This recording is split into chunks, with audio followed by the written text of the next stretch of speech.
Mayam Kurumjari, Adom Ming Taviribasi, Times of Manipuri, Akanaba Kudol, Health and Wellness Day. Hari Batoramasida, Mamang Daikon expert Kia Pudna, Tongan Tongan Bahiram Kayada, Nainaduna, Miamda, Hagan Jagrabani. Mamangi episode sing da Tongan Tongan Balena Kaya, Lion Kayamadi, Masigi Lying Singi Matanga, Miam the Podom Jakre. Ngasisu, Eko Haksangi, quite a hena, important oiba, Kayat Singi, Manunda Ama Oyena Kanariba, Eko kidney, Hari Basi Matanga, kidney databa, Eko kidney Gilena Sing, Amadi Masigi, Lying Singi Matanga, Eko Warisana Magidamata, Eko studio da Links in Duna, Nasigi Pisoras de Lebiribasi, Head of Department of Nephrology, RIMS Infalgi, Dr. Takhellambam Brojen Singh, Dr. Wan Mungtataram Nokcheri. Dr. Ahambada, Quina, I came to Kangdringada, Quina, Kangjaningisi, Ahan Boy in Lakchaningisi, Mio Bagi Haksang, the kidney importance. Kidney is important, or Bakayana Mani, among the Hainare, Adu Masi importance, Karikari, no have a simulating Tumbi. Quay short I quay the kidneys, any pyramid, Mio Bagi Haksang, Masita Senada, the Kutumuk Savune. Quay is the Sibojina 10 centimeter. Sina around 6, aduga sige akoi ke 4 centimeter chumuk chawbani magi function si yamna yami chena haidarabada ekoina khwaidagi marui ba khara paljarabada khwaidagi ahambada ekoina chagi bthaki da yauriba pot kanadraba pot mayam sigi mapanda ekoigi hakchangda toxic oiraba pot singa si mapanda ising oina wolaga yung oina sungaga urine form toraga thadokpasi mokoigi khwaidagi marui ba function namani. Number 2 Equigi Hakchangda, Equina Isingi balance sama thamba, Habidi, Equina Isingi Yam Takjalagana, Mapanam Topa, Yam Takdragan, Isingi Kanzap Donaba, Kidney Honaba, Smaitoga Equigi Hakchang, the Yauri, Isingi Sang, Constanam, the Tamna Honaba, and the Gi Masida Natana Taidi, Equina Kidney Equigi Hakchang, the Isumba, RBC form to the Mating Pangi, Kidney Magi Erythropoietin Koba, hormone Makanama Tadwe, Maduna Maramoduna, Equina RBC Sumbada, hemoglobin Sumbada. Yam Achobu Mating Pangba, Magi Pangshani, Adagi Matanga Mu Equina, Equigi Hakchangi, Saru Sayang, Sikana Tamnabo Honabada, Kidney, Yam Chobum Roll Amalay, Makoina vitamin D, C, Equina active form the Wolaga, Equigi Tirin the Gitsaki, calcium, Singa say, Subsilhan Bada, Mating Pangba, Kayat Amani, Aduna, Equina Kidney fellow of the Saru Sayang, Yam the Tekanba, a minor Tore. Adagi Amana Equigi Hakchangi blood pressure si Fazana tight in a control Tobuda, Mating Pang Bakayadamani, Makoida hormone Mayamathadui, Kidney Makoching a Dugi Matina, Quigi Hakchangi blood pressure si normal range, some other Tamnaba control Tonabo Honey. Adagi Equigi Hakchangda Achin Ayak Hadi Equina Medican Tam the Haragadi acid base balance, Hanakoji, acid base balance. Yamna tight range amada thami ekoina 7.35 to 7.45 pau manung de lege dobni masigi manung de hek leitabada ekoigi hakchangi kayat kaya si magi mathok to bele pe for example heartbeat ekoigi immune chong baje ta lephi duini heart attack da tokhi duini amai to dana kidney na ekoigi acid base balancing ase phajana mating tight range amada thamdana ekoigi different hakchangi kayat organ mayam atai mayam sibu Mating Pangbada, Amadi, Equigi, Hakchangi,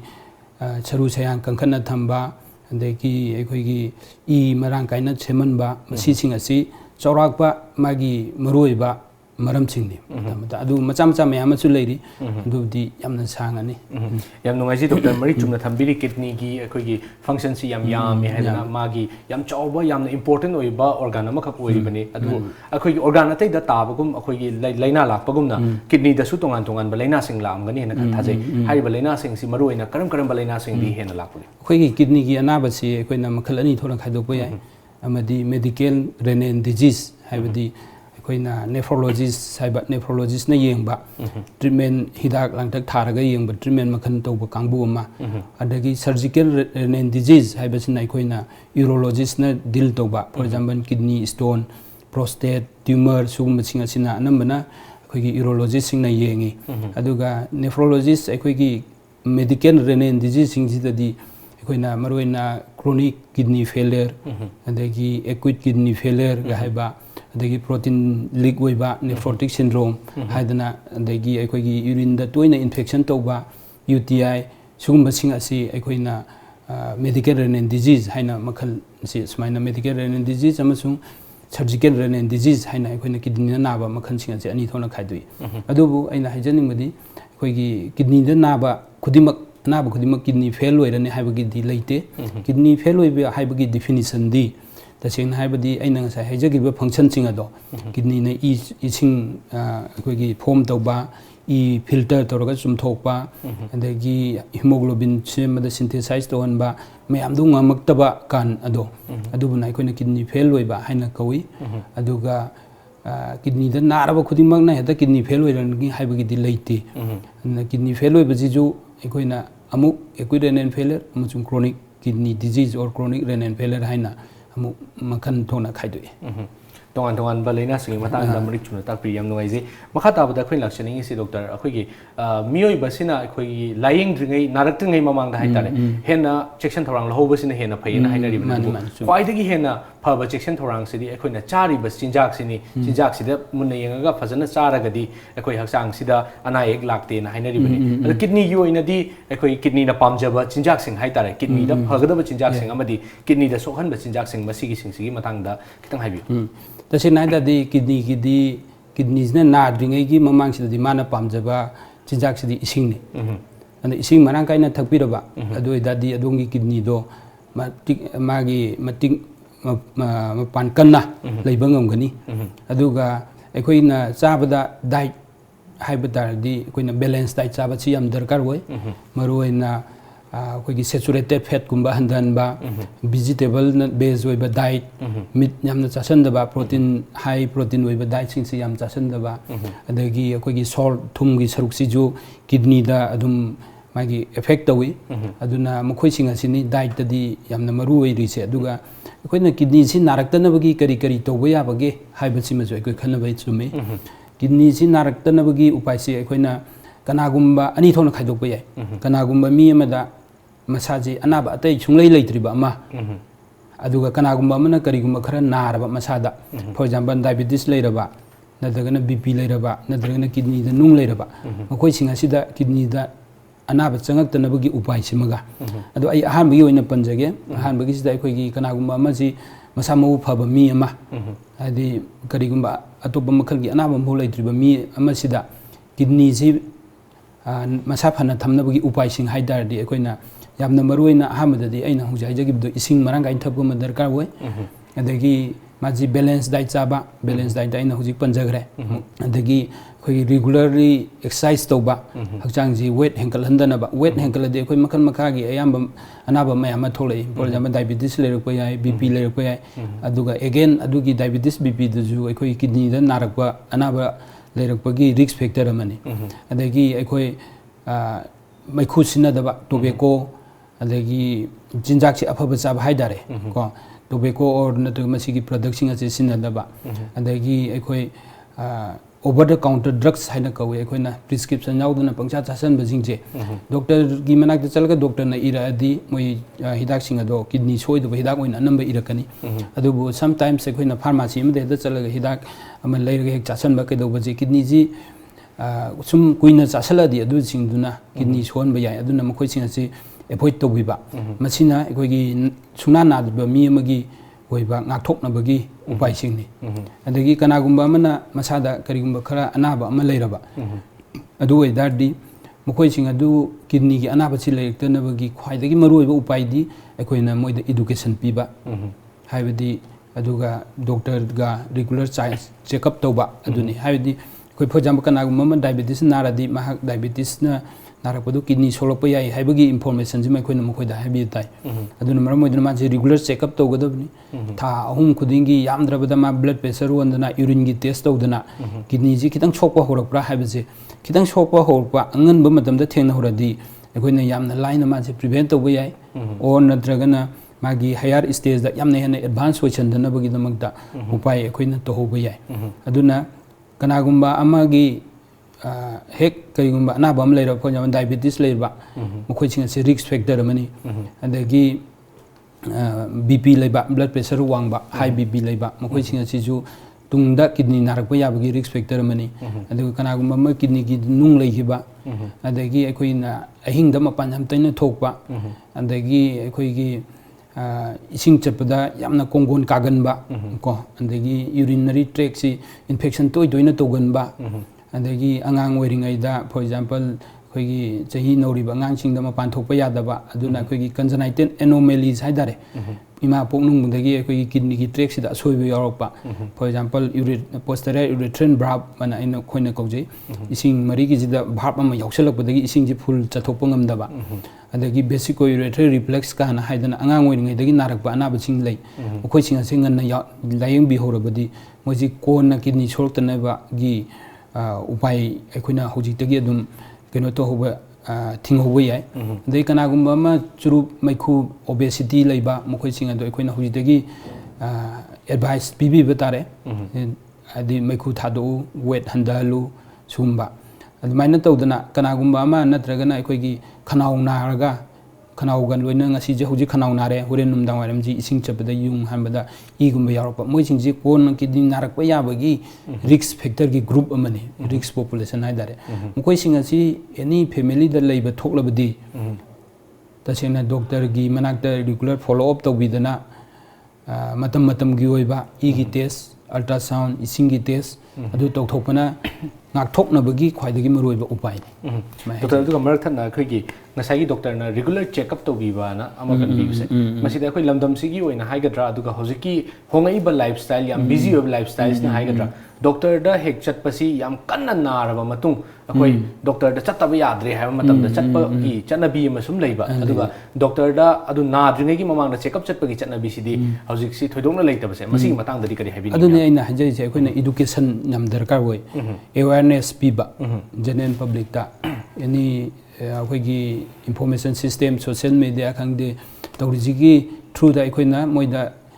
information piba awareness tawbiba haidi ado risk factor singa se aina hypet panjagi ba singa do adum risk factor singa do leibiba tarabadi regular check up akhoi health is well thaini hakchang phabna khwaidai maru oibane ba aduna isagi phana chinba leirasu khara kaithok pidana hona bidare ado akhoi check up so adum doctor gi mak wan chalurabadi mana kayamna toina lakadabnu haibada dum hairani hekta akhoi thagodingi check up tawdraju yane aduna for example diabetes naraba mindi akhoi thamada I mean every 3 months amungtang yamdrabda urine gumba test tawbiba adagi blood pressure na naraba mi oiragana magi blood pressure do 130 by 80 gi makhada thamna bohona biba adu phangna widam doctor ga tana biba aduga sumai tawdana akhoi gi hakchang sina yam maru oibanina akhoi matam kitang di kai thoga chilaju chinna adu regular follow up dumadi darkar oire matam chana yeng tho hobasina hayeng mayam ama changgadabadagi kangadoine hana yam jana takpi doctor yam nungai jai wari sham nungai redubo wari gi marathana ten brem tang lojage break yam thun hanjarake ming ta don lebi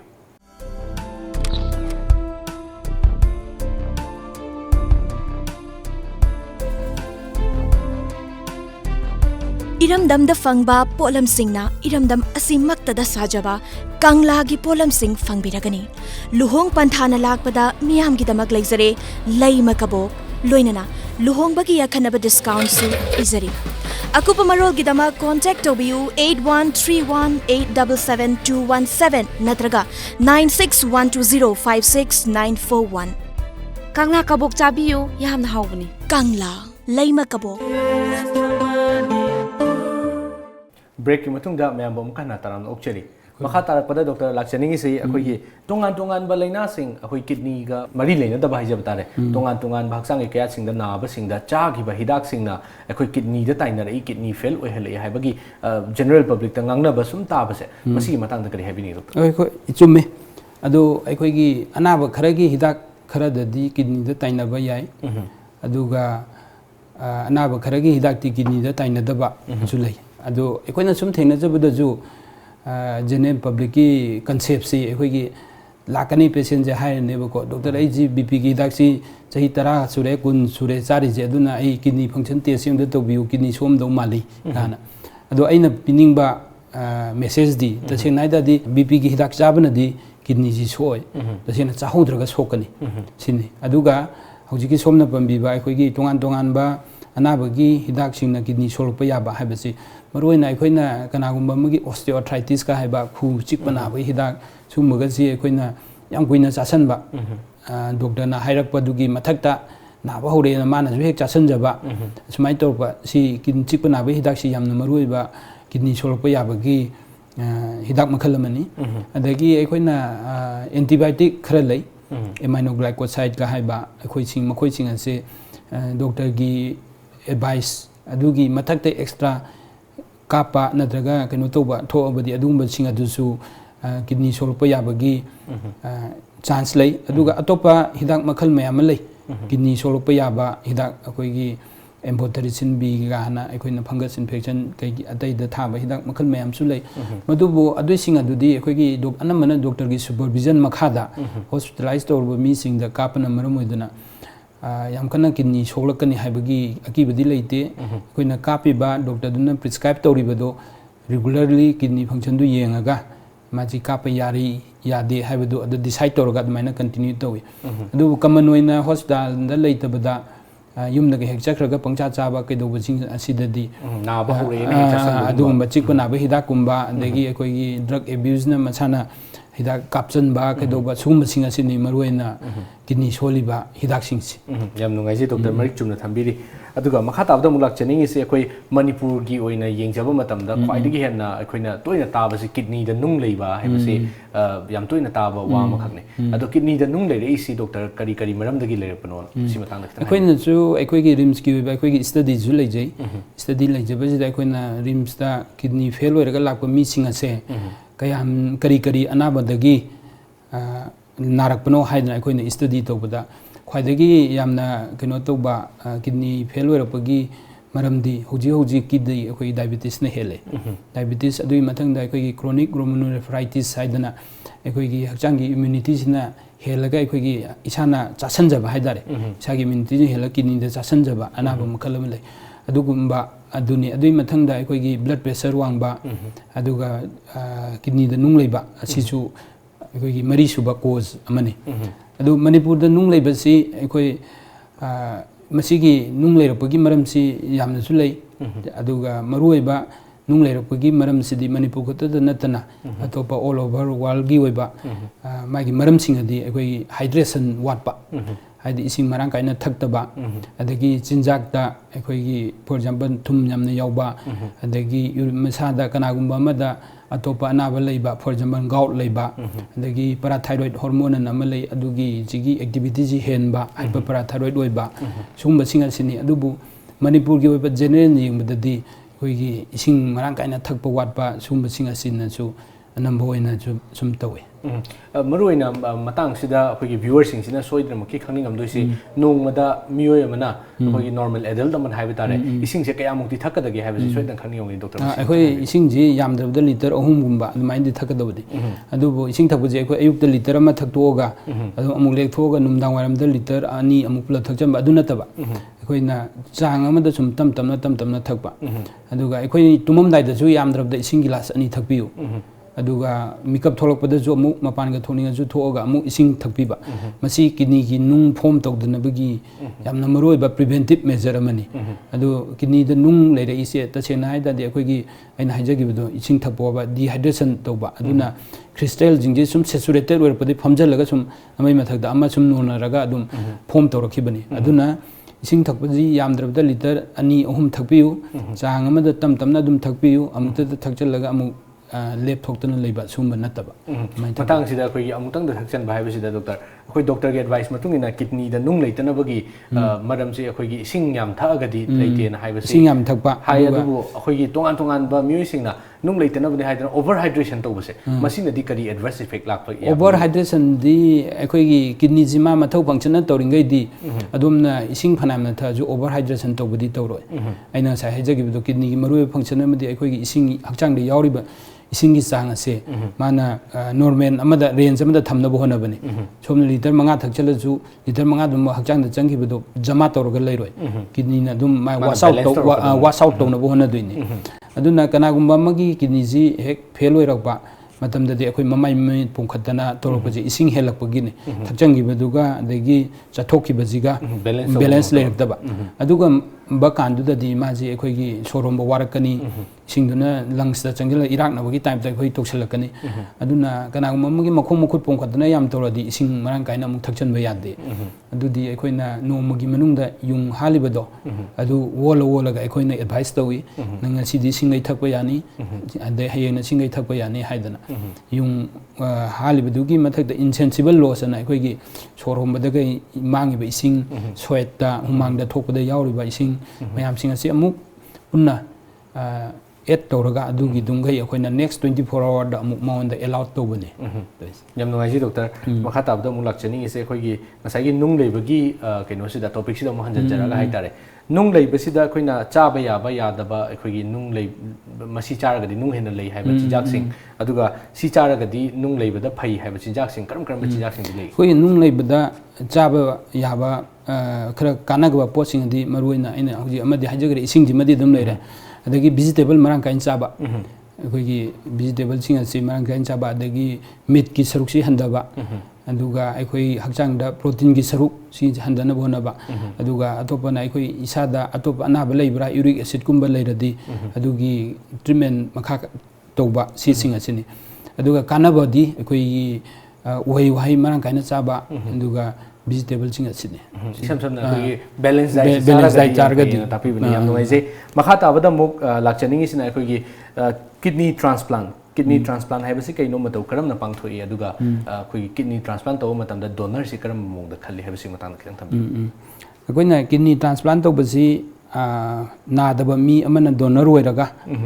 hojiki anaba mi duga blood group ABO compatible hai akoina A group B group hai basi masi chanaba patient amada gi kidney si lauraga koina nariba mi adugi ki pukta kidney si thamgaduribani masigi mamangda test tobudi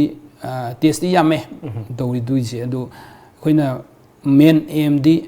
kanagumba donor du dagi kidney du lawgiba matamda donor do hayeng masamu fana adum leiba yanaba honabasini koina kidney du ma lawthoga donor du da magi health ta khitang bo compromise tawdoba leirabadi ꯑꯩꯈꯣꯏꯅ ꯀꯤꯗꯅꯤꯁꯤ ꯂꯧꯗꯦ ꯑꯗꯨꯅ ꯏꯟꯚꯦꯁꯇꯤꯒꯦꯁꯟꯁꯤ basic ꯏꯟꯚꯦꯁꯇꯤꯒꯦꯁꯟꯗꯤ ꯃꯥꯒꯤ ꯇꯁꯦꯡꯅ ꯍꯥꯏꯔꯗꯤ kidney ꯐꯔꯤꯕ꯭ꯔꯥ ꯑꯗꯨꯃ ꯌꯦꯡꯒꯅꯤ ꯑꯗꯒꯤ ꯑꯩꯈꯣꯏꯅ ꯁꯨꯒꯔ ꯂꯩꯕ ꯑꯗꯒꯤ ꯍꯦꯄꯥꯇꯥꯏꯇꯤꯁ B C HIV ꯁꯨꯝꯕꯁꯤ ꯂꯩꯕ꯭ꯔꯥ ꯍꯥꯏꯗꯅ ꯑꯃꯨꯛ ꯕꯦꯖꯂꯥꯏꯟ ꯇꯦꯁ ꯑꯃ ꯇꯧꯒꯅꯤ ꯑꯗꯨꯒꯤ ꯃꯇꯨꯡꯗ ꯑꯃꯨꯛ ꯑꯩꯈꯣꯏꯅ ꯃꯊꯪ ꯁ꯭ꯇꯦꯞ ꯕꯥꯏ ꯁ꯭ꯇꯦꯞ ꯃꯌꯥꯝ ꯑꯃ ꯂꯩꯔꯦ ꯑꯗ ꯏꯚꯟ DNA ꯇꯦꯁꯇꯤꯡ ꯐꯥꯎ ꯇꯧꯒꯗꯕꯅꯤ ꯑꯗꯒꯤ HLA ꯀ꯭ꯔꯣꯁ ꯃꯦꯆꯤꯡ ꯍꯥꯏꯗꯅ ꯑꯩꯈꯣꯏꯅ ꯑꯃꯨꯛ ꯇꯧꯏ ꯁꯤꯗꯤ ꯌꯥꯝꯅ ꯗꯤꯇꯦꯜ ꯑꯣꯏꯈ꯭ꯔꯅꯤ ꯑꯗꯨꯒ kidney transplant tobada changiba paisa jingju investigation sindasu yam changi aduga hidak chaba khaktangi natana investigation je aina hajaningina investigation je yam thoroughly investigation tawraga donor stegi kidney si logodribani even CT scan sanadragadi foreign body oina reject tawraga foreign body de dum moiduni aduna tawde adubu aikoina khwaidagi maruoina importance pirisi donor dugi health ta haidi anaba recipient du di masage dum nara lejarabani adubu akoina kidney du donor du gi lokthokpada kin madu masa mu pharoi doi da de akoi injustice oi duine bako aduna magi masa mu phana leina ba lokthokibada mauna kairoi haibado adugi damakta akoina investigation mayam tawduini adu toroga logani aduga ngasai donor sina kidney se pi khro matungda ngasai test mayam si pass loin tawre adu matungda ma si donor oire donor sina kidney se pi khre adugi matungda di ma si kidney nam katang yawgal hogodoni ma kidney nam sina ngasai donor si normal life ama dum hingba ngambra magonda kari complications lakpagi chance le normal life ama dum hingba ngami aina hojik mamangda haijagi do kidney duma lokthokibada magonda normal life ta hingba yana bagi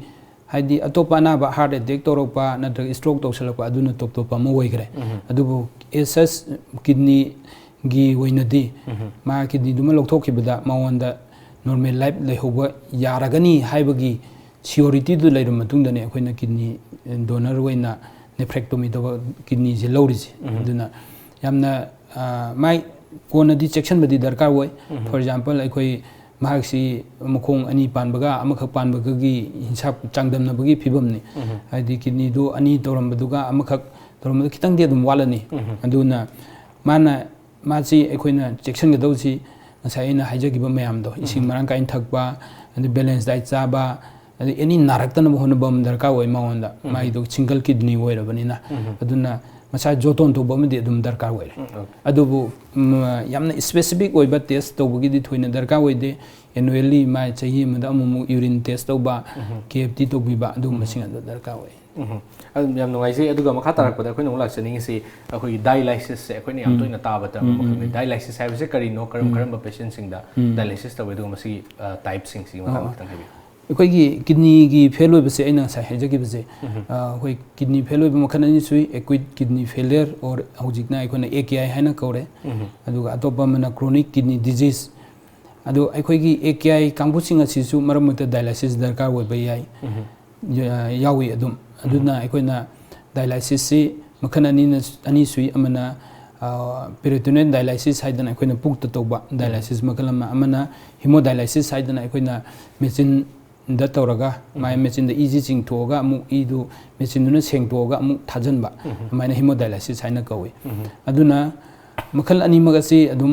तोबा याई अखोई acute तसु chronic तसु dialysis पु दरकार होइरबदी अदुबो होजिकी chronic चिंग असिदी अखोई मागी once dialysis stage जोग्रदी मा life long अदुम dialysis दरकार होइगनी टिल ट्रांसप्लांट तौजिबोदी अदुना अदुगी सिदा अखोइना अमा होम डायलिसिस हाइदना अखोइना पुक्त तोबा डायलिसिस मखंदो अखोइना युमदा अदुम कंटिन्यू तौजबा यानबगी अमा सिली फॉर स्पेशली मणिपुर की अखोइगी चिंया तमादगी लाकपा लम खर लापा कांगुसिंग असिदी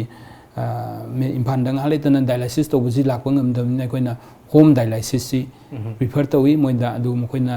मंथली नत्रगा इन 2 months चेकअप लाकपा नमाइना तौई अदुगा छोइदा इम्फान एरिया द लेबा हाइदी हेमोडायलिसिस की फैसिलिटी नकना लेबा कांगबुददी मखोइजे हप्ता अमदा अनिरक लागा मेचिन की डायलिसिस हेमोडायलिसिस सी तौबा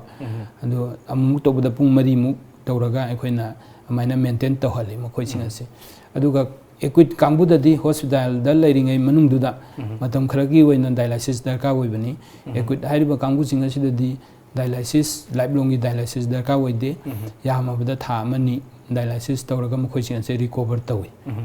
yam nungai je doctor aduga ngasi ki thormasi loisalakpa sida akhoi miyam da general akhoi ngasi ki viewers sing sida general public ta pibining ba advising pibi aina mayam da pijaning ba advice ti adongi kidney phana bo hona biu aina sa haijagriba amaina balance diet chabiba nomagi manung da isagi wenang haktang punghai mu kai thoga walking chatpa hakchang humang tahanba rumba henkalandana ba hona ba maikhu sinabiganu duga doctor की advice याउदना होगी over the counter drugs हिदाक सिंग पंचा चासन बिगनु अदुना इसिंग मरांगाइन थक पिउ अदुगा अदोंगी kidney बु मसा फना लेबा ओइसनु हाइना इसोदा निजरी yam nungai je doctor akhoi doctor ki chilaba matam kya kai thokbiduna akhoi studio lengbirakpa akhoina khangjan mada kana ba wafam kya thambiramba thagachari doctor sima TOMTV ki mai kai degi masi matang doctor thank you welcome masini ngasi ki health and wellness ki thoram makhata ba episode sing da tongan ba guest puduna tongan ba hiram sing puduna muglak sege ngasi ki damak tadi miyang tabi ko khibik tegi kaina nabya thangni chari pinabirasi